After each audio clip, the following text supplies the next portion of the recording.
అగ్రకథానాయకుడు megastar చిరంజీవికి అరుదైన గౌరవం లభించింది. యూఏఈ నుంచి గోల్డెన్ వీసా అందుకున్నారాయన. ఇటీవలే పద్మవిభూషణ్ పురస్కారం అందుకున్న చిరంజీవి ఇప్పుడు మరొక అరుదైన గౌరవాన్ని సొంతం చేసుకున్నారు. యునైటెడ్ అరబ్ ఎమిరేట్స్ గోల్డెన్ వీసాను అందుకున్నారు. వివిధ రంగాల్లో విశేష కృషి చేసిన వారికి యూఏఈ ప్రభుత్వం ఈ వీసాను అందిస్తుంది.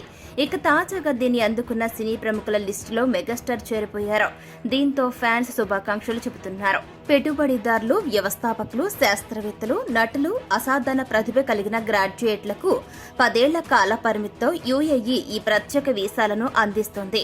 ఇంతకు ముందు చిత్ర పరిశ్రమకు చెందిన రజనీకాంత్, షారుఖ్ ఖాన్, అల్లు అర్జున్, దుల్కర్ సల్మాన్, త్రిష, అమలాపాల్, మోహన్ లాల్, మమ్ముట్టి, టొవినో థామస్ తదితరులకు ఈ వీసా లభించింది. ఇక సినిమాల విషయానికి వస్తే ప్రెజెంట్ చిరంజీవి విశ్వంబర్లో నటిస్తున్నారు.